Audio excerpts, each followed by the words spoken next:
हाय बच्चों, कैसे हो सब? बढ़िया एकदम। पढ़ाई लिखाई ठीक चल रही है बच्चों? मेरा नाम है सौरभ और आपका फिर से बहुत बहुत स्वागत है हमारे इस खूबसूरत प्यारे से और आपको बहुत ज्यादा मोटिवेट करने वाले चैनल स्काई हाई एकेडमी पे। ठीक है, और पढ़ाई लिखाई कैसी चल रही है? सब मजा आ रहा है जिंदगी में? लाइफ बढ़िया कट रही है? नहीं कट रही सर, पढ़ाई नहीं हो रही बिल्कुल भी, क्या करे? अरे भाई टेंशन क्यों ले रहे हो? पढ़ाई की टेंशन कौन लेता है यार? बच्चे लेते पढ़ाई की टेंशन, तुम तो बड़े हो चुके हो। अब तो तुम बस इस चीज की टेंशन लो कि जिंदगी में आगे कैसे बढ़ा जाए। ठीक है, 10वीं क्लास में आ चुके हो, बोर्ड तुम्हारे सर पर है। ठीक है, लाइट चैप्टर सबसे खतरनाक चैप्टर है, जो तुम्हें लगता है कि एफ कैसे डाले, बी कैसे डाले, यू कैसे डाले, ये सारी चीजें। ठीक है, तो ये सारी चीजें बच्चों आज के टॉपिक में आपके क्लियर हो गई। मिरर फॉर्मूला से रिलेटेड ही सारे आपके सवाल बनते हैं, आपको पता है। मिरर फॉर्मूला से रिलेटेड ही जितने भी आपके न्यूमेरिकल्स बनते हैं, सब के सब मिरर फॉर्मूला से बनते हैं। तो आज का चैप्टर, आज का टॉपिक बहुत ही ज्यादा आपके लिए इंपॉर्टेंट होने वाला है। तो इसको आप देखो, समझो। कुछ भी दिक्कत हो, नहीं समझ में आए, कमेंट बॉक्स में कमेंट करो, सर ये नहीं समझ में आ रहा है, क्योंकि बहुत क्रूशियल है। जैसे पिछला लेक्चर बहुत क्रूशियल था आपके लिए, रे डायग्राम। उसके बिना तो ये टॉपिक आपको समझ में नहीं आने वाला। अगर वो नहीं करा तो समझ जाओ कि ये आपको आता ही नहीं है। रे डायग्राम देखना बहुत जरूरी है। तो रे डायग्राम करो, उसके बाद इस पे बढ़ते। ठीक है, चलो कहानी शुरू करते हैं बच्चों मिरर फॉर्मूला से। कि ये मिरर फॉर्मूला क्या होता है? MIRRORFORMULA, mirror formula. आपको पता होगा मिरर फॉर्मूला होता है 1/f is equals to 1/v plus 1/u। ठीक है, u 1/f is equals to 1/v plus 1/u। तो बच्चों ये मिरर फॉर्मूला यूज किस लिए होता है ये भी देखो। आपको पता है कि कोई भी मिरर हो, कॉनकेव मिरर हो या कॉन्वेक्स मिरर हो, उसमें अभी तक आपने कुछ ही टर्म्स ऐसी पढ़ी हैं। जैसे कुछ टर्म्स पढ़ी है ना आपने, focal length, image distance, object distance. इन्हीं सबको निकालने के लिए आपका मिरर फॉर्मूला का इजाद हुआ। मिरर फॉर्मूला क्या होता है? बेसिकली आपका, अगर आपको फोकल लेंथ और इमेज डिस्टेंस दे रखा है तो आप ऑब्जेक्ट डिस्टेंस निकाल सको। आपको ऑब्जेक्ट डिस्टेंस और इमेज डिस्टेंस दे रखा है तो भैया फोकल लेंथ निकाल सको। मतलब कोई भी एक आध चीज दे रखी है, एक दो चीज दे रखी है, आपको तीसरी चीज निकालने के लिए पूछेगा। बच्चों के हलवा एकदम हाँ है ना, इसको कर देंगे बढ़िया से। आओ, तो एफ क्या होता है बच्चों? हमारा एफ होता है सुंदर सा फोकल लेंथ। ठीक है, अच्छा बताइए सर वी क्या होता है? भैया वी आपको पता ही है, इमेज डिस्टेंस। ठीक है सर, यू बताइए, यू क्या होता है हमारा? Object distance. ठीक है, ऑब्जेक्ट डिस्टेंस क्या होता है हमारा? यू होता है। ठीक है, ये तीन चीजें होती है आपकी, फोकल लेंथ, इमेज डिस्टेंस और ऑब्जेक्ट डिस्टेंस। बस इसी में जुगलबंदी चलती रहती है, ये पूछो ये निकालो, ये पूछो ये निकालो, बस। ठीक है, अब सर ये फॉर्मूला आया कैसे? वैसे फॉर्मूले की डेरिवेशन आपसे कोई पूछेगा नहीं बोर्ड में। अगर मे भी क्या पता अगर सीबीएसई का दिमाग हिल जाए, किसी का दिमाग हिल जाए, आपको डेरिवेशन दे दे, तब आपको अपने सौरभ सर की याद आई कि हाँ यार इस बंदे ने करवाया था। तो चलो मैं इसके लिए आपको डेरिवेशन भी बता देता हूँ कि कैसे ये फॉर्मूला आपका डिराइव हुआ है। लेंस वाला तो नहीं बता पाऊंगा क्योंकि लेंस वाला थोड़ा सा बड़ा है। मिरर वाला आपको बता सकता हूँ, हाँ थोड़ा छोटा और आपके टॉपिक से रिलेटेड भी है। जैसे आपने ट्राइंगल चैप्टर पढ़ा होगा मैथ्स में, तो वहां से आपका रिलेटेड है, तो आप समझ जाओगे। जिसने पढ़ा अच्छी बात ट्राइंगल, जिसने नहीं पढ़ा उसके लिए हम समझा देंगे। ठीक है, तो आओ डिराइव करके देखते हैं। डिराइव करना है क्या? ये डिराइव करना है 1/f is equals to 1/v plus 1/u। कैसे डिराइव करें? आओ देखते हैं। सबसे पहले अगर बच्चों एक मिरर बना लो सुंदर सा। ठीक है, ये ले लो आप यहाँ पे प्रिंसिपल एक्सिस, ये हो गया आपका कॉनकेव मिरर लिया मैंने यहाँ पे। ठीक है, जो मिरर फॉर्मूला होता है दोनों पे अप्लाई हो सकता है, कॉनकेव पे भी कॉन्वेक्स पे भी। यहाँ पे अगर आपने एक पोल बना लिया, यहाँ पे अगर आपने एक फोकस बना लिया, यहाँ पे अगर आपने सेंटर ऑफ कर्वेचर बना लिया। अब क्या करा आपने? यहाँ पे आपने कुछ नहीं करा, आपने एक सुंदर सा ऑब्जेक्ट अपनी तरह यहाँ पे रख दिया, ए बी ऑब्जेक्ट यहाँ पे रख दिया। अब क्या करेंगे? अब कुछ नहीं करेंगे भैया, ऑब्जेक्ट से इंसिडेंट रे आएगी और रिफ्लेक्ट होकर चली जाएगी यहाँ से। और दूसरी रे जो मैं डालूंगा मैं कहां से डालना चाहूंगा बच्चों? दूसरी रे डालना चाहूंगा मैं सेंटर ऑफ कर्वेचर से। दूसरी कहां से डलेगी? दूसरी रे डलेगी सेंटर ऑफ कर्वेचर से, क्योंकि आपको पता है सेंटर ऑफ कर्वेचर से जो भी रे डलती है वो वापस से सेंटर ऑफ कर्वेचर से ही, एक्सप्लेन करते हैं, सेंटर ऑफ कर्वेचर से ही पास हो जाती है। और आपको पता है जो इमेज फॉर्म होती है वो वो कहीं ना कहीं सी और एफ के बीच में होती है। चलो अब समझा तो क्या हुआ। मैंने ऑब्जेक्ट को देखो बच्चों बियॉन्ड सी के पीछे रखा। सी के पीछे अगर आप ऑब्जेक्ट रखते हो तो इमेज उसकी सी और एफ के बीच में बनती है। इतना तो आपको पता ही है, लाभदायक चीज है, आपको समझ में आती है। ठीक है, देखो मैं एक और बात बता देता हूँ बच्चों, देखो इसको ना अच्छी नजरों से देखो फिजिक्स को, है ना। बच्चे बहुत परेशान रहते हैं इसको देख कर कि ये क्या है, ये क्या है। नहीं, अच्छी नजरों से देखोगे तो होगा। किसी भी चीज को अगर अच्छी नजरों से देखोगे तो होगा। तो नजर अच्छी करो, देखो आपको अगर एक भी सवाल आपका रहता है तो फिर मेरे को बताना। ठीक है, ढंग से समझने की कोशिश करो और इसको अपनी भाई बंधु की तरह मानो और पढ़ो। चलो, तो भाई यहाँ पे अगर आप देखोगे तो यहाँ पे मैंने बियॉन्ड सी को ऑब्जेक्ट के पीछे रखा है, ऑब्जेक्ट को बियॉन्ड सी रखा है। तो जो आपकी इमेज बनी है सी और एफ के बीच में बनी है। और कैसी इमेज बनती है आपको पता है, रियल और इन्वर्टेड इमेज बनती है। यहाँ पे भी आप देख सकते हो रियल और इन्वर्टेड इमेज बन रही है। अब बात यह है कि ये कैसे आया, ये चीज कैसे है, देखते हैं। चलो, तो बच्चों इसको प्रूव करने के लिए आपको ट्राइंगल्स थोड़ा बहुत आपने पढ़ा होना चाहिए। नहीं पढ़ा तो कोई बात नहीं, मैं आपको यहाँ पे समझा देता हूँ। ट्राइंगल्स यहाँ पे हम क्या करेंगे, स्टार्टिंग में दो ट्राइंगल लेंगे, in triangle ABC and triangle A dash B dash C. ये दो ट्राइंगल हमने लिए, एक लिया एबीसी, एक लिया ए डैश बी डैश सी। और इन दोनों ट्राइंगल को हमें करना है सिमिलर प्रूफ। दो ट्राइंगल लिए और दोनों करना है हमें सिमिलर प्रूफ। सर सिमिलर कैसे प्रूफ करें बच्चों? सिमिलर प्रूफ करने का आपको क्राइटेरिया पता होगा, नहीं पता तो मैं बता देता हूँ। जिन भी दो ट्राइंगल्स को आप ले रहे हो, जैसे मैंने यहाँ पे कौन कौन से ट्राइंगल लिए, एक लिया मैंने ए बी सी, एक लिया मैंने ए बी सी, और एक ट्राइंगल लिया मैंने बच्चों ए dash B dash, A dash B dash और सी। ठीक है, इन दोनों ट्राइंगल्स के दो दो एंगल आपस में बराबर होने चाहिए। जैसे अगर आप यहाँ पे देख सकते हो, ये ए बी सी, ये वाला बी ए सी, ये वाला एंगल 90 डिग्री है। यहाँ पे भी B dash A dash C, ये भी कौन सा है, 90 डिग्री है। तो इन दोनों ट्राइंगल में एक एंगल तो आपको बराबर दिख गया, कौन सा, इसमें बी ए सी वाला और इसमें B dash A dash C वाला। ये वाला तो आपको बराबर दिख गया।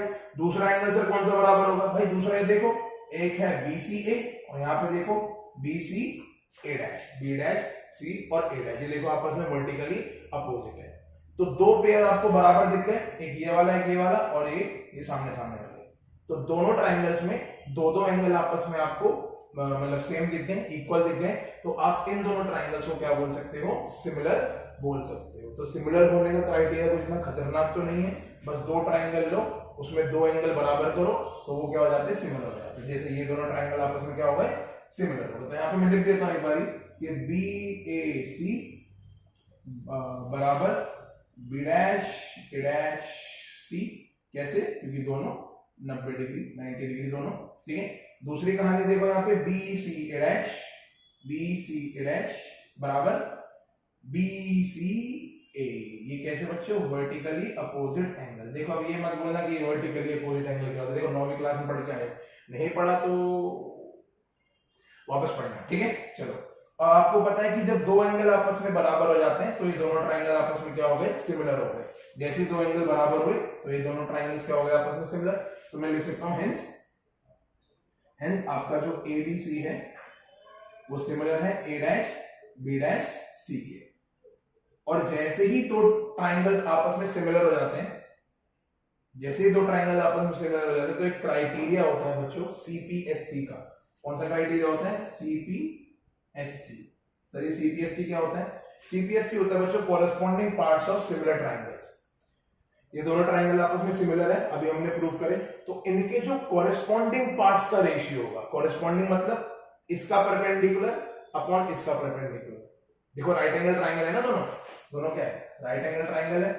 तो इसका परपेंडिकुलर अपॉन इसका परपेंडिकुलर, इसका बेस बाय इसका बेस, दोनों क्या होंगे, आपस में बराबर होंगे।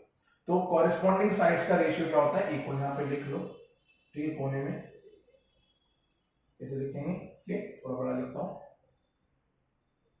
Corresponding sides ratio is always equal in similar triangles. ठीक है, तो भाई देखो यहाँ पे, देखो आपको फिजिक्स के साथ साथ मैथ्स भी पढ़ाई हो रही है, हाँ है ना।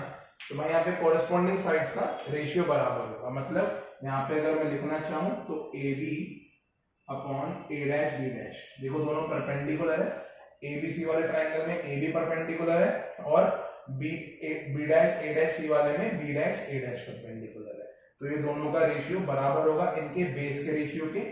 बेस क्या होगा बच्चों, यहाँ पे देखोगे अगर ए सी बेस होगा और वहां पे देखोगे तो ए डैश सी बेस होगा, बराबर होगा इनके हाइपोटेन्यूज के रेशियो के, हाँ है ना। परपेंडिकुलर का रेशियो बराबर बेस का रेशियो बराबर हाइपोटेन्यूज का रेशियो। हाइपोटेन्यूज क्या होगा बच्चों, यहाँ पे देखो बी सी बराबर बी डैश सी। तो ये पहली चीज हमको इन दो ट्राइंगल से मिली, ये पहली चीज हमको मिली। तो यहाँ पे मैं इक्वेशन नंबर 1 से इसको संबोधित कर देता हूँ, ठीक है। अब दूसरा क्या करें सर, आओ दूसरा देखते हैं। ये वाली लाइन बता दी बच्चों आपने, corresponding side ratio is always equal in similar triangle. जब दो ट्राइंगल आपस में सिमिलर होते हैं, ठीक है, तो उसमें कॉरेस्पॉन्डिंग साइड्स का रेशियो बराबर होता है। आओ आगे बढ़े। अब कौन सा है, एन ट्राइंगल। अब दो ट्राइंगल हमें फिर से लेने हैं, कौन कौन से इस बारी लेने बच्चों, एबीपी एंड लेना है ट्राइंगल आपको। एक तो एबीपी ले लीजिए और एक ले लीजिए B dash A dash P, एक ले लीजिए B dash A dash P, बाप B dash A dash P. ये दो ट्राइंगल आपको लेने हैं। अब कैसे करें, आओ इन दोनों ट्राइंगल्स को भी हमें क्या प्रूव करना है बच्चों, सिमिलर प्रूव करना है। कैसे प्रूव करें, देखो ये देखो B dash A dash P, देखो ये वाला एंगल भी कितना होगा, 90 डिग्री होगा। ये ए बी पी, इसमें भी एक एंगल 90 डिग्री है। तो एक एंगल आपको ये वाला 90 डिग्री दिख गया और ये वाला 90 डिग्री दिख गया, इसका मतलब ये दोनों एंगल्स 90 डिग्री है, तो ये तो बराबर हो गए। दूसरा एंगल कौन सा बराबर करोगे, दूसरा देखो बच्चों, इस वाले ट्राइंगल में देखो ऊपर वाले में ये वाला एंगल इस वाले एंगल के बराबर होगा।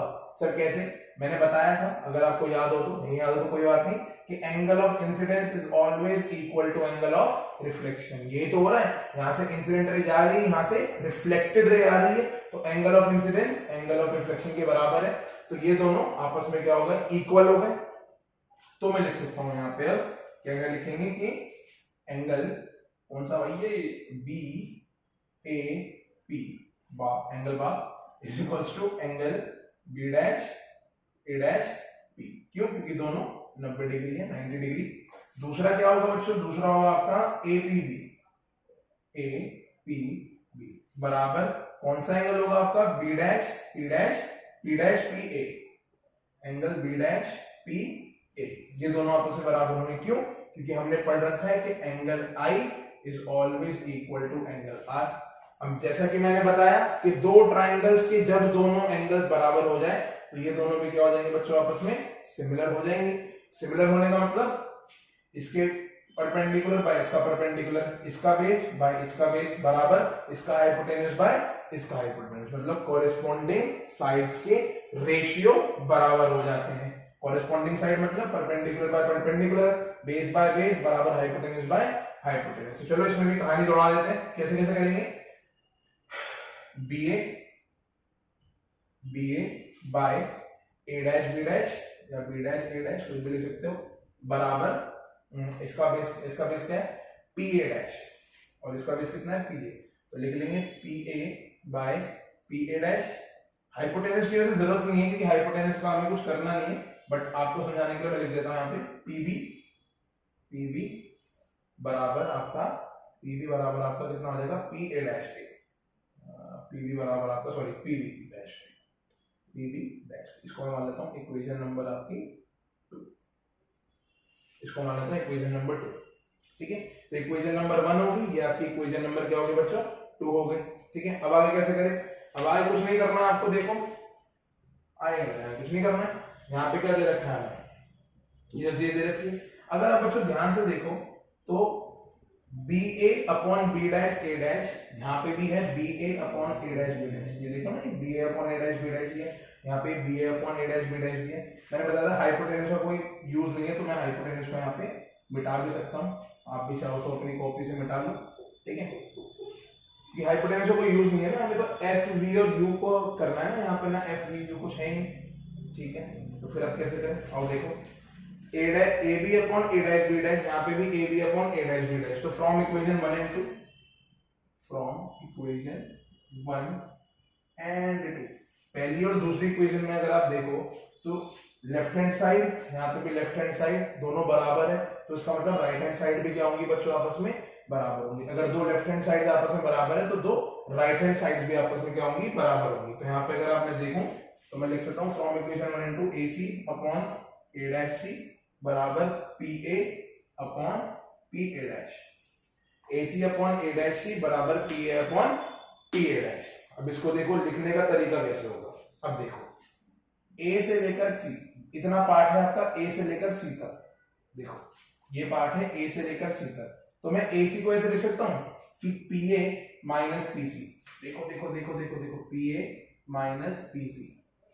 भाई देखो ना AC एक ऐसे है, देखो ऐसा है A B और बीच में कहीं C है ना।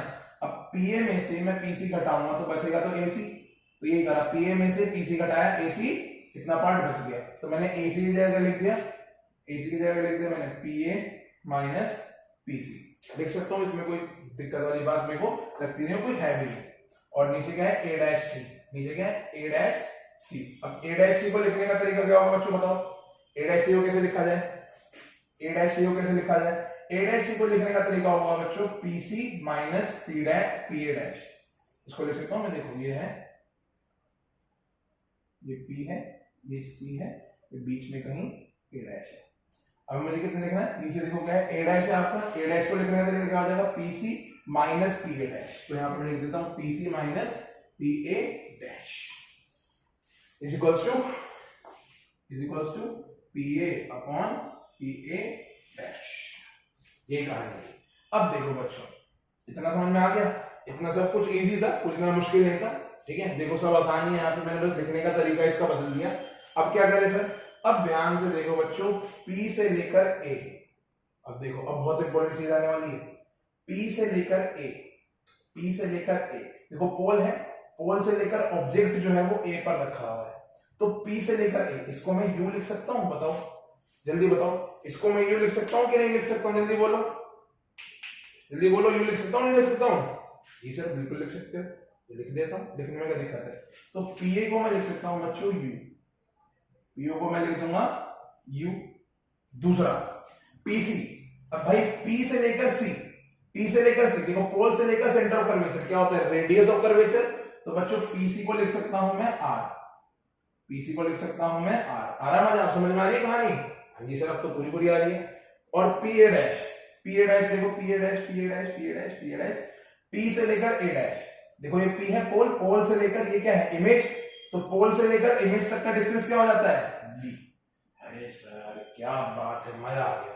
अब बस कुछ नहीं करना है आपको, ये PA की जगह U डाल दो, PC की जगह R डाल दो, PA डैश की जगह V डाल दो, ठीक है सर लिख देते हैं। तो PA की जगह डालेंगे हम U डालेंगे तो हो जाएगा ऊपर U minus R divide by नीचे क्या हो जाएगा आपका PC माइनस PA डैश, तो PC कितना है आपका R minus V is equals to PA क्या भाई, PA हो गया हमारा U, P हो गया U, और धीरे धीरे से हमारा PA डैश भी यहाँ पे आ गया जो कि है भैया V, देखो धीरे धीरे आ जाएगा, है ना, स्वस्थ हो गया हमारा V भी आ गया। अब क्या करेंगे, कुछ नहीं करना है, क्रिस क्रॉस बता दो, क्रिस क्रॉस कैसे करें भाई, इसको इससे मल्टीप्लाई, इसको इससे मल्टीप्लाई, आलू जल्दी जल्दी कर लेते हैं, इतना आपने लिख लिया होगा आई होप, नहीं लिखा तो उतारो जल्दी जल्दी, उतार लिया, अरे सर आप भी क्यों रुक रहे हो, पॉज करके उतार लेंगे, आप काम करो अपना। V into U minus R is equals to U into R minus V, ये हो जाएगा। फिर क्या करेंगे सर, फिर कुछ नहीं करना है, मल्टीप्लाई मारो VU minus VR is equals to UR minus UV, ये सारी कहानी होगी। अब क्या करेंगे, अब कुछ नहीं करना सर, ये UV यहाँ पे दिख रहा है, UV यहाँ पे दिख रहा है, इसको इधर ले आओ तो क्या हो जाएगा VU प्लस VU और यहाँ पे UR प्लस VR, इसको उठा के मैं यहाँ पे ले आया, इसको उठा के मैं इधर ले गया, तो VU प्लस VU क्या हो जाएगा बच्चों आपका 2VU is equals to UR कितना है आपका UR तो UR ही रहेगा और प्लस VR, बस हो गया, बस ये लास्ट स्टेप है, इसके बाद खत्म।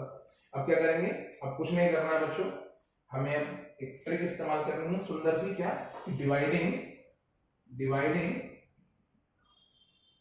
You V R on both the sides, dividing U V R on both side, दोनों साइड पे यू वी आर से डिवाइड मार दो भाई, यू वी आर से दोनों तरफ क्या मार दो, डिवाइड मार दो, दोनों तरफ क्या कर दो, डिवाइड मार दो यू वी आर से।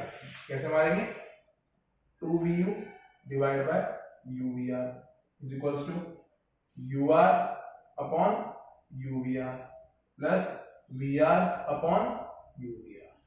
अब क्या होगा, अब कुछ नहीं होगा, देखो vu से vu कट गया तो यहां बचा 2/r is equals to r से r कट गया, u से u तो यहां बचा 1/v प्लस v से v कट गया, r से r कट गया, यहां बच गया बच्चों 1/u। ओ भाई साहब आया मजा, अब देखो आया मजा नहीं आया, देखो देखो देखो क्या बचा 2/r।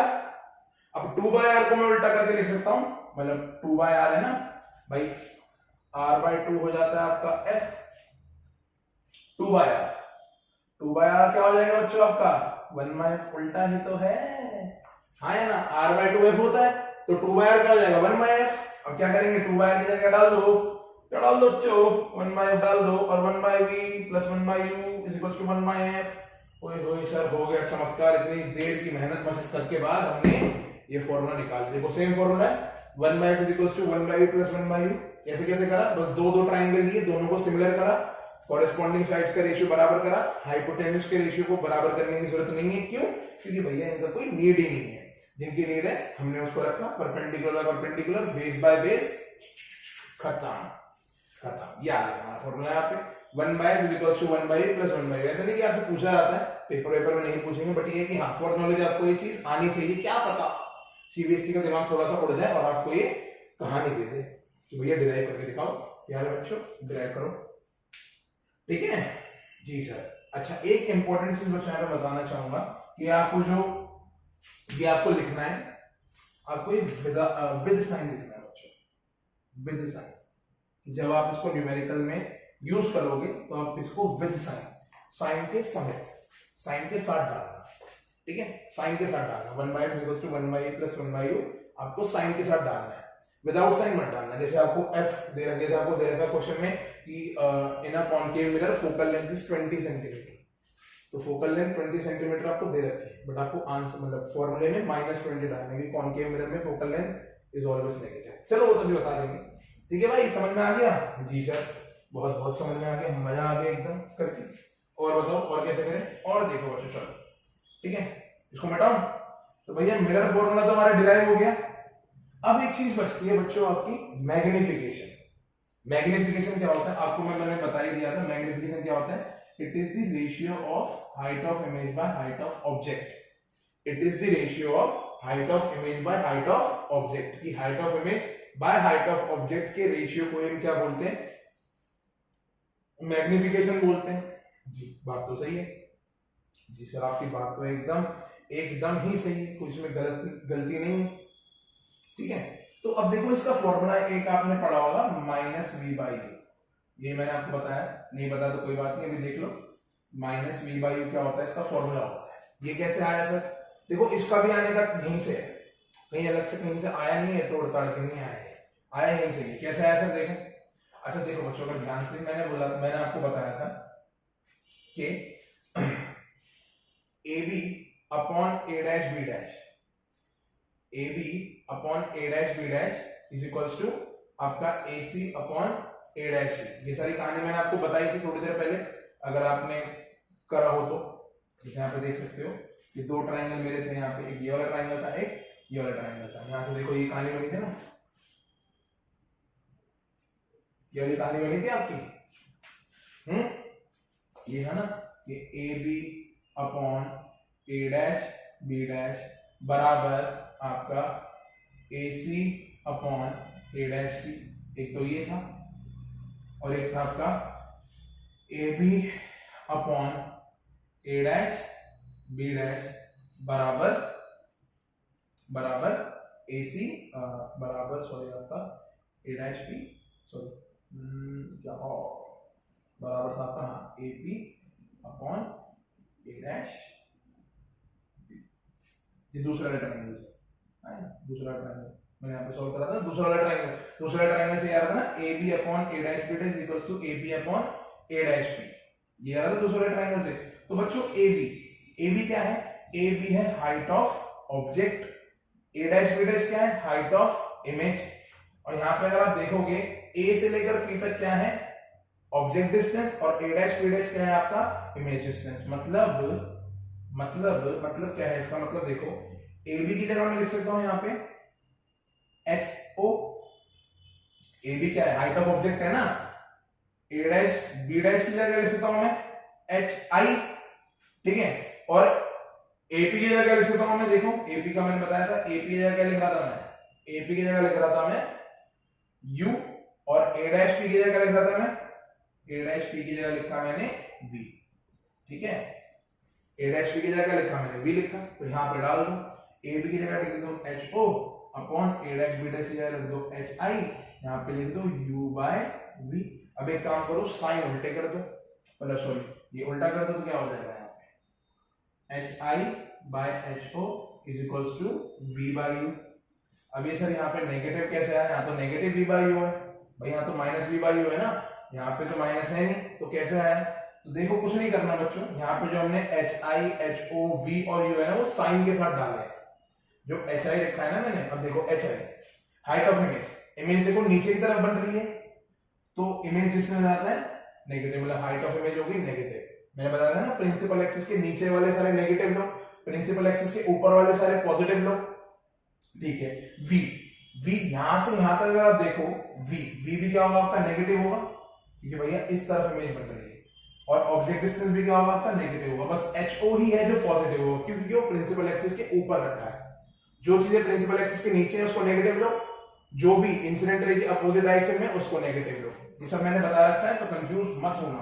तो नेगेटिव से नेगेटिव कटा, एक नेगेटिव बचा तो उस तक चला जाएगा, तो क्या बचेगा मेरे पास, लास्ट में फाइनल मेरे पास बचेगा, यहाँ पे लिखता हूँ कोने में दबा के, फाइनल बचेगा H I by H O is equals to minus V by U, और यही होती है बच्चों हमारी मैग्निफिकेशन।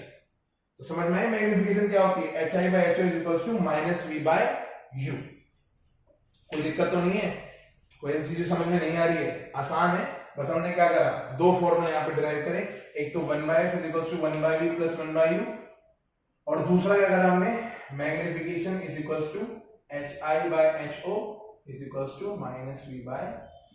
ये फॉर्मूले आ तो जाते हैं, ठीक है, बट ये कहां से आते हैं ये बहुत कम लोग बताते हैं, और मैंने आपको बता दिया तो मैं धन्य हो गया। और अगर आपको पढ़ना है, आपको ये सीखना है, तो आप भी धन्य हो जाओ, नहीं तो कोई बात नहीं, फॉर्मूला तो मैं आता है ना, बस फॉर्मूले की जरूरत है।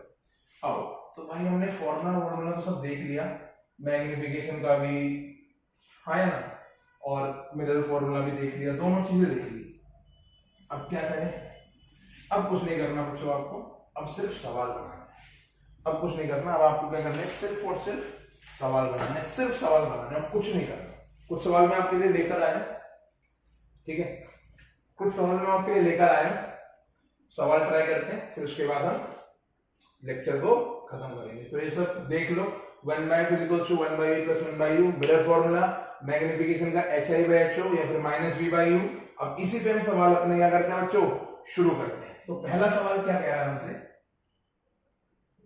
पहला सवाल हमसे कह रहा है कि बच्चों आप 5 सेंटीमीटर टॉल, एक 5 सेंटीमीटर टॉल ऑब्जेक्ट है, ठीक है, एक 5 सेंटीमीटर टॉल ऑब्जेक्ट है, is placed perpendicular, is placed perpendicular, ये परपेंडिकुलर का साइन है, perpendicular to the principal axis, to the principal axis of a concave mirror, of a concave mirror of focal length, of focal length, of focal length 20 centimeter, of focal length 20 centimeter. The distance of the object, the distance of the object, the distance of the object from the mirror, the distance of the object from the mirror is from the mirror is 30 centimetre, is 30 centimetre. हमें क्या करना बच्चों, 2-3 चीजें निकालनी है, ठीक है। पहली चीज हमें निकालनी है find the position of image. दूसरा जो बच्चों हमें निकालना है, पहला तो निकालना find the position of image, दूसरा निकालना बच्चों nature of image, nature of image, और तीसरा और जो सबसे इंपॉर्टेंट चीज हमको निकालना है वो निकालना है बच्चों size of the image, size of the image. तो ये 3 चीजें आपको निकालनी है। कैसे निकालेंगे? फॉर क्वेश्चन समझ में आ गया कि a 5 cm tall object is placed perpendicular to the principal axis of a concave mirror of focal length 20 cm.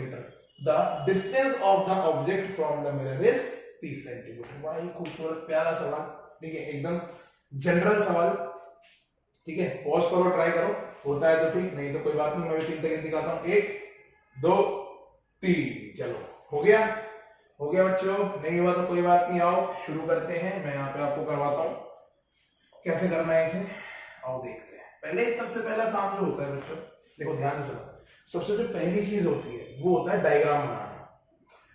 इसका डायग्राम बनाओ। ये जो सवाल आपको दिया है ना, इस सवाल का डायग्राम बनाना बहुत जरूरी है। अगर डायग्राम नहीं बना, अगर डायग्राम नहीं बनाया तो समझ जाओ कहानी खत्म। डायग्राम नहीं बनाया तो कहानी खत्म है पूरी की पूरी। डायग्राम बनाना जरूरी है भाई। आओ आंसर लिखते हैं, आंसर हम ब्लू से लिखेंगे, हम भी आपकी तरह करेंगे, ठीक है। यहाँ पे डायग्राम बनाएंगे, ठीक है, बनाएंगे डायग्राम सुंदर सा, यहाँ पे निकालेंगे नीचे। आंसर ये हो गया आपका सवाल, यहाँ पे बनाएंगे डायग्राम। आ जाओ। तो डायग्राम के लिए देखो सबसे पहले हमें क्या बोला कि कॉनकेव मिरर है, तो चुपचाप से एक कॉनकेव मिरर बनाओ, जैसे मैंने बनाया वैसे आप भी बनाओ, ठीक है। सुंदर होना चाहिए, सुंदर कॉनकेव मिरर बनाया। फिर आपने क्या कर दी, प्रिंसिपल एक्सिस बना दी। अब क्या बोला आपसे, a 5 cm tall object is placed perpendicular to the principal axis। हमसे बोला कि भैया 5 मीटर मतलब 5 मीटर लंबा परपेंडिकुलर यहाँ पे रखा है। 5 सेंटीमीटर टॉल ऑब्जेक्ट है, ये जो ऑब्जेक्ट है इसकी हाइट क्या है, 5 सेंटीमीटर लंबा है और परपेंडिकुलर है ये प्रिंसिपल एक्सिस, और जो एकदम ये ऑब्जेक्ट एकदम चित्त खड़ा है एकदम perpendicular to the principal axis of a concave mirror of focal length 20 centimetre. हमसे बोल रहा है कि जो इसकी जो फोकल लेंथ है, जो भी फोकल लेंथ होगी इसकी, फोकल लेंथ कितनी बोल रहा है इसकी, 20 सेंटीमीटर। अब बच्चों यहाँ पे ध्यान देने वाली बात क्या है कि फोकल लेंथ आपको देखना है प्लस में लो कि माइनस में, नेगेटिव लो कि पॉजिटिव लो। तो मैंने आपको बताया, देखो ऑब्जेक्ट यहाँ पे रखा है, इंसिडेंट रे इस तरफ जाएगी और पोल से फोकल लेंथ इस तरफ आएगी। इंसिडेंट रे यू जा रही है, फोकल लेंथ यू आ रही है, इंसिडेंट रे यू जा रही है, फोकल लेंथ यू आ रही है। इसका मतलब क्या होगा, इसका मतलब फोकल लेंथ हो गया आपकी -20 centimetre. Focal length is -20 centimetre. The distance of the object from the mirror is 30 centimetre. मतलब यहां से जो डिस्टेंस है वो कितना है, 30 सेंटीमीटर ऑब्जेक्ट का। ये कह रहा है पोल से ऑब्जेक्ट जो है वो 30 सेंटीमीटर की दूरी पे distance from the mirror, mirror से 30 सेंटीमीटर दूरी पे ऑब्जेक्ट है। फोकल लेंथ जो आपकी 20 सेंटीमीटर, तो मतलब यहां से थोड़ी कम ही होगी। ये आपकी फोकल लेंथ है 20 सेंटीमीटर। ये कहानी बोली बस आपकी छोटी सी। ये आपको क्या हो गया, फोकस हो गया, बस यही तो बोला। क्या बोला, find the position of the image. Image की भैया पोजीशन निकाल लो। तो क्या करेंगे, सिंपल सवाल। आओ सबसे पहले 1/f is equals to 1/b plus 1/u। यहाँ पे u भी लिख लेता हूँ। u कितना दे रखा है आपको, -30 सेंटीमीटर। और एक और चीज दे रखी है बच्चों यहाँ पे आपको hi, height of height of object क्या लोगे आप, +5 सेंटीमीटर। क्या लोगे, +5 सेंटीमीटर, ठीक है। करते हैं आ जाओ 1/f, मतलब क्या हो जाएगा यहाँ पे 1/-20 is equals to 1/v। 1/v कितना हो जाएगा हमारा यहाँ पे, v तो दे रखा, v तो निकालना है आपको, 1/u दे रखा है यहाँ पे आपको, 1/v प्लस 1/u। अब u देखो -30 है तो यहाँ पे -30 डालो, -30। तो ये ओवरऑल क्या हो जाएगा, यहाँ से माइनस हटा, यहाँ पे माइनस आ जाएगा, तो ये भी हो जाएगा -1/30। अब इधर आ गया, तो कैसे, इस तरफ सवाल को बढ़ाएंगे, इस तरफ यहाँ पे सवाल को बढ़ाते हैं, क्या हो जाएगा यहाँ पे 1/30 minus 1/20 is equals to 1/v। इसको सॉल्व करेंगे आगे। अब 30 और 20 का एलसीएम कैसे लोगे, आपको पता है 30 और 20 का एलसीएम कितना आ जाएगा आपको 60 आ जाएगा। 30 20 का एलसीएम 60, 30 के टेबल में 60 आता है 2 पे, तो ऊपर 2 माइनस 20 के टेबल में 60 आता है 3 पे, तो 3 इज इक्वल्स टू 1/b। ठीक है, अब 2 में से 3 गया तो बच गया -1, तो -1/60 इज इक्वल्स टू 1/b। तो v निकालना है, 1/v नहीं निकालना है, तो इसको रेसिप्रोकल, देखो यहाँ पे बहुत दिक्कत होती है, ये उल्टा नहीं करते, उल्टा करो भाई, उल्टा करो, तो v is equals to -60 centimetre. लो गजब। तो v मतलब इमेज का distance, position of image, image कहां पे बन रही है आपकी, जाके इमेज बन रही है आपकी कहीं ना कहीं -60 सेंटीमीटर, मतलब पोल से 60 सेंटीमीटर की दूरी पे इस तरफ, v नेगेटिव है ना, तो मतलब इस तरफ कहीं ना कहीं आपकी इमेज बन रही है। अगला क्या बोल रहा है, नेचर ऑफ इमेज। तो भाई आप नेचर ऑफ इमेज बता सकते हो, पोजीशन तो बता दिया आपने -60 सेंटीमीटर। नेचर, नेचर क्या होगा, real and inverted, real and inverted. और जो नेक्स्ट है आपका size of the image, image का साइज, मतलब HI निकालना है आपको। ये आपने B तो निकाल लिया, HI भी निकालना है, और HI निकाल लेते हैं। आ जाओ भाई HI निकाल देते हैं, परेशानी क्यों हो रही है, चलो देखते हैं कैसे करेंगे। तो मैग्निफिकेशन का फॉर्मूला यहाँ पे यूज होगा, -v/u is equals to HI/HO, क्योंकि भाई हाइट ऑफ इमेज निकालने का तो यही एक रास्ता है कि मैग्निफिकेशन का फॉर्मूला लगा दो।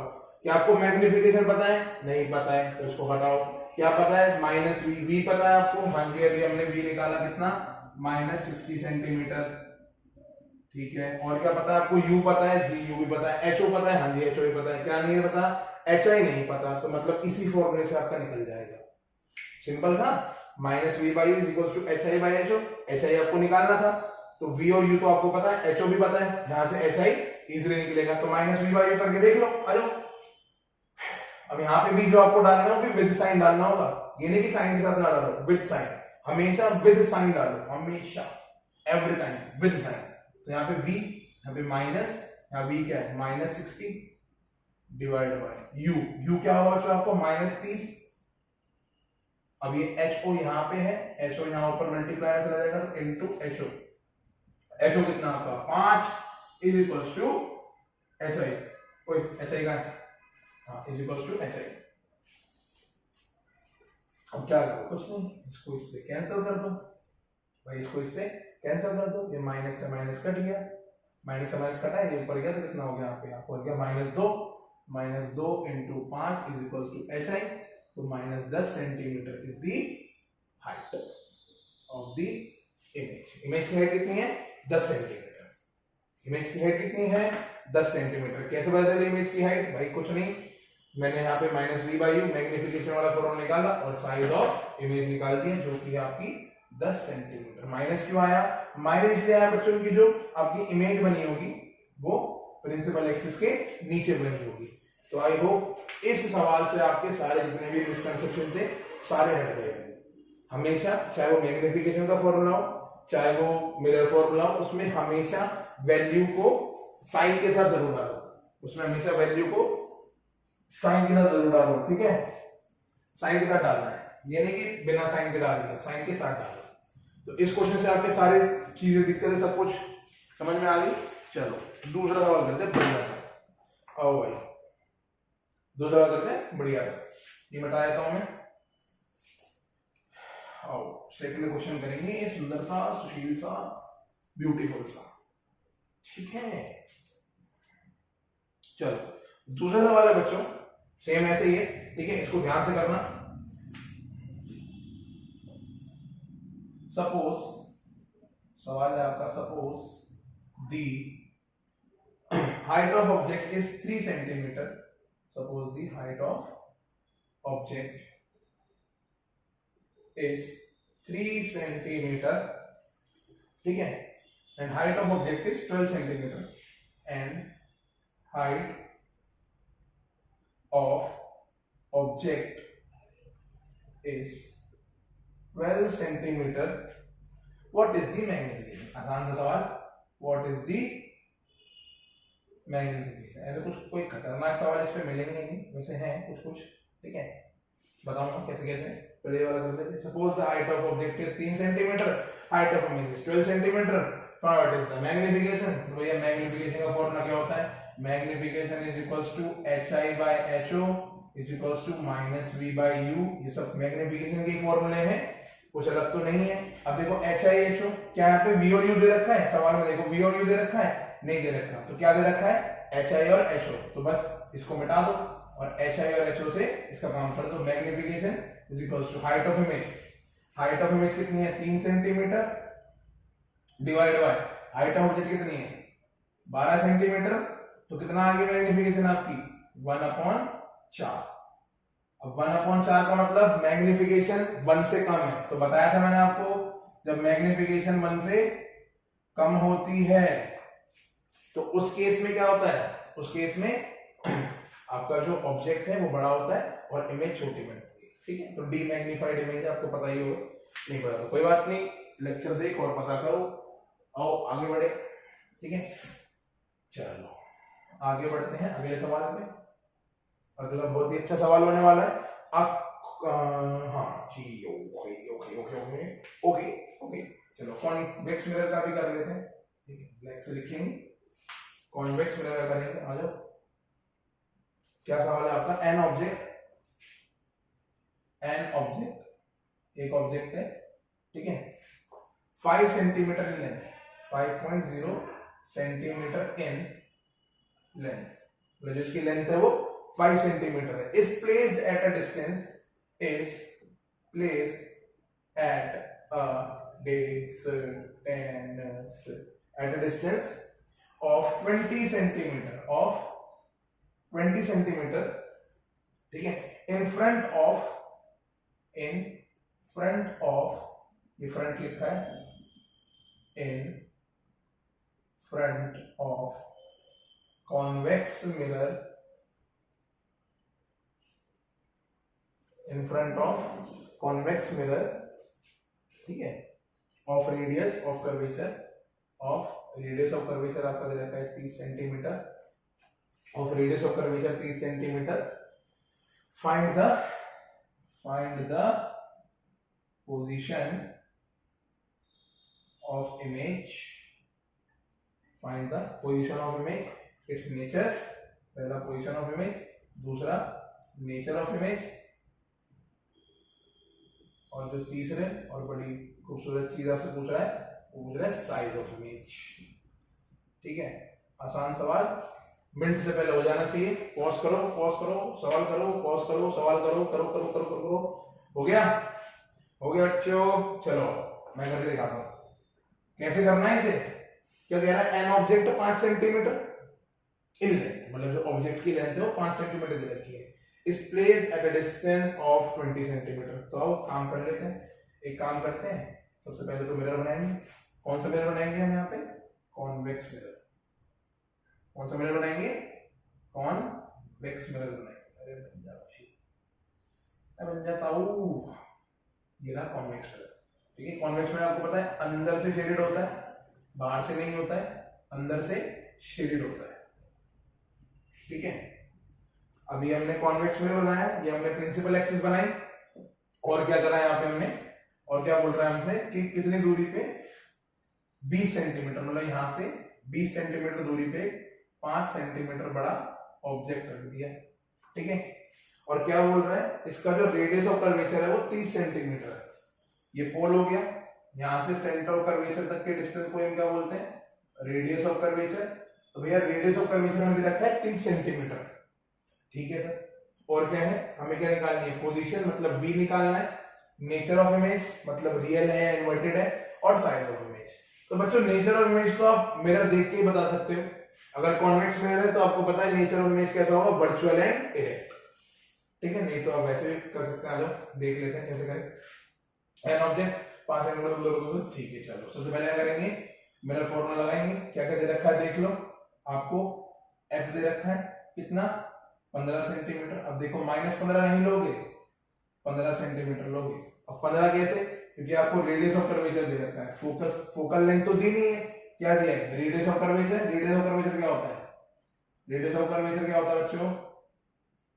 Radius of curvature 2f। या radius of curvature by 2 is equals to f, तो f is equals to r by 2। यही से हमने क्या करा, फोकल लेंथ निकाल ली। फोकल लेंथ कितनी आ गई आपकी यहाँ पे 15 सेंटीमीटर आपकी फोकल लेंथ आ गई। ठीक है, u कितना दे रखा है हमें, u देखो, u हमें दे रखा है 20 सेंटीमीटर, तो भाई u हो गया हमारा यहाँ पे -20 सेंटीमीटर। u तो हमेशा नेगेटिव ही होगा, चाहे कॉनकेव मिरर हो चाहे कॉन्वेक्स मिरर हो। तो v पता है, f पता है और u पता है, v निकालना है। चलो सवाल को कर देते हैं। 1/v is equals to 1/v plus 1/u is equals to 1/f। आपको क्या निकालना है, v निकालना है। पहले सबको पुट कर देते हैं। 1/u कितना हो जाएगा यहाँ पे 1/-20 plus 1/v is equals to 1/f। 1/f कितना हो जाएगा 1/15, यहाँ पे माइनस है, उधर जाके हो जाएगा प्लस, तो 1/v is equals to 1/15 plus 1/20। अब क्या करेंगे, अब दोनों का एलसीएम ले लेंगे। यहाँ पे कितना निकलेगा, यहाँ से 5 बार निकला, तो यहाँ कितना बच गया 3, और यहाँ बच गया 4, 4 3 12, 12 5 60। यहाँ पे भी कितना आ रहा आपका जो एलसीएम आएगा, कितना आएगा 60 आ जाएगा आपका LCM. 1/v is equals to 60, आपका क्या आ गया एलसीएम आ गया, तो 15 4 60 और 20 3 कितना आ गया यहाँ पे 3 + 4, तो 3 + 4 कितना हो गया यहाँ पे मेरा v is equals to 1/v is equals to 7/60 centimetre. तो v की वैल्यू कितनी आ जाएगी आपकी 60/7 सेंटीमीटर। तो ये v की आपकी वैल्यू आ गई 60/7 सेंटीमीटर। ठीक है, v मतलब आपका जो इमेज डिस्टेंस होगा वो कितनी दूरी पे बनेगा 60/7 सेंटीमीटर पे बनेगा। ठीक है, तो v आ गया आपका पोजीशन ऑफ इमेज, आपका आ गया नेचर ऑफ इमेज, और नेचर क्या होगा बताओ बच्चों, नेचर क्या होगा इसका वर्चुअल एंड इरेक्ट। वर्चुअल होगा और इरेक्ट इमेज होगा। साइज कैसे निकाले, साइज निकालने की तरकीब हमारे पास वही है, magnification is equals to -v/u is equals to hi/ho। क्या क्या दे रखा है आपको यहाँ पे देखो, तो सिर्फ हाइट ऑफ ऑब्जेक्ट दे रखा है और vu आपने निकाल लिया है।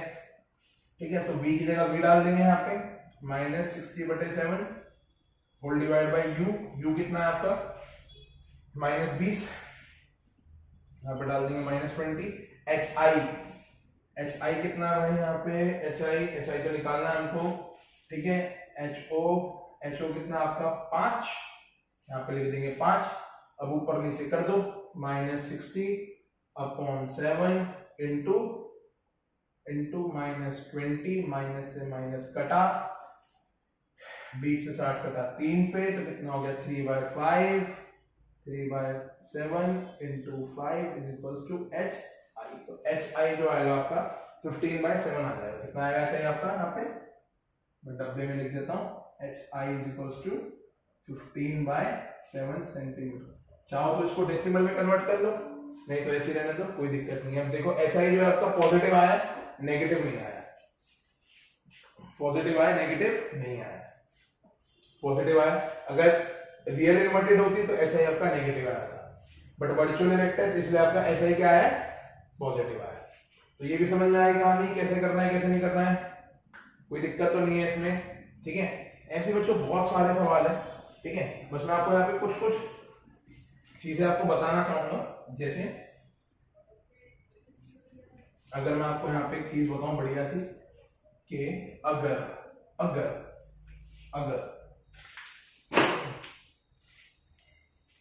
मान लो अगर आपकी मैग्निफिकेशन कभी भी आपको पता है कभी भी नेगेटिव आती है, तो आपको पता होना चाहिए उस केस में आपको क्या बनता है, रियल एंड इन्वर्टेड इमेज बनेगी। मैग्निफिकेशन कभी भी नेगेटिव आएगी तो रियल एंड इन्वर्टेड। मैंने पहले ही बताया, मैं भी फिर से बता रहा हूं, मैग्निफिकेशन कभी भी नेगेटिव हो तो समझ जाना रियल और इन्वर्टेड इमेज है। ठीक है, हमेशा इस चीज को याद रखना कि मैग्निफिकेशन कभी भी नेगेटिव हो तो रियल और इन्वर्टेड इमेज आपकी बनेगी, हमेशा इस चीज को याद रखना। ठीक है, और मैं यहाँ पे अगर आपको लिखवा दूं तो कॉनकेव मिरर के लिए, फॉर कॉनकेव मिरर एफ जो है आपका हमेशा नेगेटिव रहेगा, focal length is always negative, you तो हमेशा नेगेटिव ही है, ठीक है। वी, वी आपका क्या रहेगा, अब देखो वी डिपेंड करता है, वी देखा जाए ज्यादातर नेगेटिव रहता है, but if object is between F and P, तो V आपका क्या आ जाता है, आपका पॉजिटिव आ जाता है। सिर्फ कॉन्केव के केस में, ये V, F और U का बताया मैंने, किसी केस में कॉन्केव के केस में।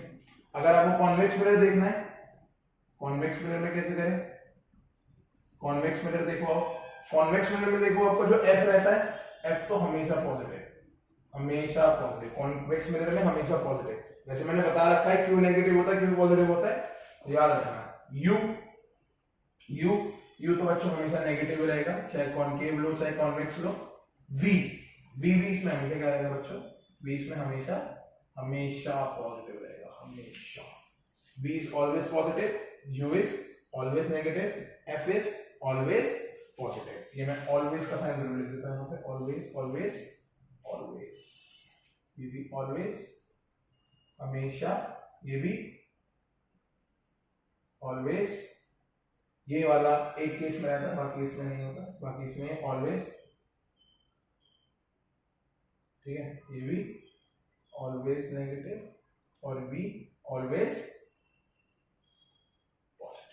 ठीक है। तो ये सारी कहानी मैंने आपको बताई, ठीक है। इसी के साथ मैं आपको एक बढ़िया सा होमवर्क क्वेश्चन देता हूँ, करके दिखाना और बताना कि कैसे होगा कैसे नहीं होगा, ठीक है। एक होमवर्क सवाल देता हूँ, सवाल देता हूँ होमवर्क के लिए बढ़िया सा, कि सवाल क्या है आपका, लिखो। सवाल है आपका 4.5 सेंटीमीटर बड़ी नीडल है, एक नीडल है 4.5 सेंटीमीटर नीडल, जो नीडल है उसकी लेंथ है आपकी 4.5 सेंटीमीटर, इस place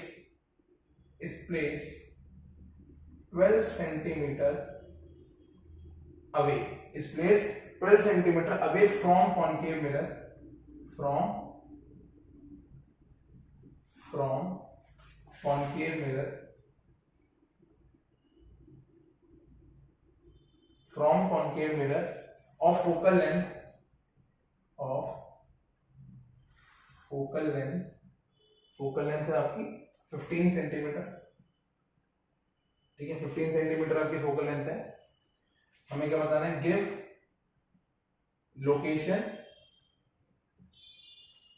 location of image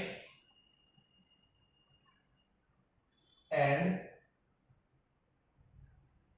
magnification, give location of image and magnification.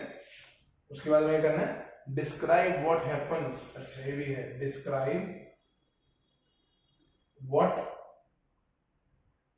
Happens, describe भी करना है क्या होगा, to the image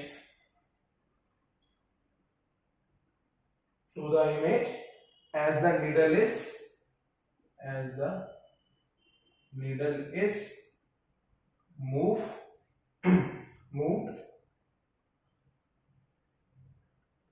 farther from the mirror, ठीक है, farther from the mirror। तो ये आपका होमवर्क क्वेश्चन है, जो घर पे ट्राई करना और देखना क्या आपका सवाल आएगा, और जो भी आपका क्या आपका जवाब आएगा, और जो भी आपका जवाब आए कमेंट बॉक्स में कमेंट करो, जो भी बढ़िया कमेंट करेगा उसका बढ़िया लाइक वाइक सब कुछ मिलेगा। और देखो बच्चों, अगर कोई भी दिक्कत हो आपको टॉपिक से रिलेटेड, इसमें से आपको कुछ भी आपको समझ में नहीं आया हो या कोई भी आपको दिक्कत है तो आप मेरे को बताओ, ठीक है। और लेक्चर को मैं यहीं पे खत्म करता हूँ, बट मैंने बताया था जैसे कि वीडियो खत्म करने में थोड़ा सा टाइम लगेगा। तो जो आज की कहानी मैं आपको जो बताना चाहता हूँ आपका डर, और आपके डर से उस माइंडसेट पर, जो आपका माइंडसेट है, जो आपकी मानसिकता है, जो आपकी मेंटेलिटी है, उस पर क्या फर्क पड़ सकता है। और स्टूडेंट की लाइफ में, बच्चों की लाइफ में, आप जो भी बड़ा है, किसी की भी लाइफ में डर उसकी मेंटेलिटी को चेंज करने में या उसकी मानसिकता को चेंज करने में बहुत ज्यादा रोल प्ले करता है। कैसे करता है कि कहानी की शुरुआत होती है कि एक सर्कस में एक चुलबुला सा हाथी होता है, छोटा सा बच्चा हाथी का, ठीक है, और वो बहुत ही चुलबुला होता है, मतलब यहाँ से वहाँ कहीं भी भग जाता था, यहाँ से कहीं भी चला जाता था, ठीक है। तो एक दिन उसके मास्टर ने उसको लॉक से, एक लकड़ी का खूंटा होता है उससे बांध दिया। लकड़ी के खूंटे से बांधने के बाद ना हाथी इधर उधर जा पाता था और ना कुछ कर पाता था। बहुत सालों बाद भी अब हाथी का नेचर रहता चुलबुला टाइप, तो वो यहाँ वहाँ चला जाता था। तो जैसे ही उसको लगता था मास्टर को कि हाथी हमारा यहाँ वहाँ जाने वाला है, तो उसको वैसे ही वो खूंटे से बांध देता था। अब बच्चों कहानी ये थी कि जैसे ही वो उस खूंटे से बनता था, हाथी जाना छोड़ देता था। मतलब हाथी को पता था कि मैं खूंटे से, मतलब मैं उस लॉक से बन चुका हूँ, छोटा सा लॉक था, कुछ ज्यादा से बड़ा भी नहीं था, तो अब मैं कहीं भी हिल नहीं सकता। तो ये कहानी, छोटी सी दास्तान आपको क्या समझाती है कि आपकी मेंटेलिटी, ऐसा नहीं कि हाथी उस लॉक को तोड़ नहीं सकता, जितना जब वो बड़ा हो गया तो ऐसा तोड़ नहीं सकता, तोड़ सकता था, बट दिमाग में बचपन से ही उसकी ये चीज डाली हुई है कि नहीं, अगर जैसे आपको लॉक से बांध दिया गया आप नहीं हिल सकते। तो मैं आपको भी यही बताना चाहता हूँ बच्चों कि आपका डर आपकी मेंटेलिटी को कैसे चेंज कर रहा है। फियर ऑफ एवरीथिंग, ठीक है। आपको डर लगता है हर चीज से, आपको डर लगता है आगे बढ़ने से, आपको डर लगता है हर चीज करने से। क्यों लगता है भाई? आप उस मिट्टी में पैदा हुए हो जहां पे शिवाजी पर, छत्रपति शिवाजी जी, महाराणा प्रताप, चंद्रगुप्त मौर्य जैसे शूरवीर योद्धा पैदा हुए, और आप डर रहे हो सिर्फ एक छोटे मोटे एग्जाम से, ठीक है, कि बहुत गलत गलत स्टेप्स उठा रहे हो, क्या कर रहे हो क्या नहीं कर रहे हो, आपको डर लग रहा है। Why you being so scared? क्यों डर रहे हो भाई? किस चीज से डरना? आपके पास खोने के लिए क्या है ये बताओ? पाने के लिए आपके पास पूरी दुनिया है, बट खोने के लिए आपके पास कुछ भी नहीं है, ठीक है। ऐसा नहीं कि डरना बुरी बात है, ठीक है, ऐसा नहीं कि डर होता ही नहीं है जिंदगी में, होता है, but you should know how to overcome it. And मैं आपको बताता हूं कि डर को ओवरकम कैसे करा जाता है। पहली चीज बच्चों, take action. Small action can change your life, ठीक है। छोटे छोटे एक्शन बहुत ही बिगर चेंज आपकी लाइफ में ला सकते हैं। दूसरा, टेक रिस्पॉन्सिबिलिटीज। आपको रिस्पॉन्सिबिलिटीज लेना बहुत जरूरी है। जैसे मान लीजिए कि आपके मार्क्स से आपके पेरेंट्स की खुशी प्रोपोर्शनल है, कि अगर आप अच्छे मार्क्स लाते हैं तो आपकी पेरेंट्स भी उतना ही खुश होते हैं।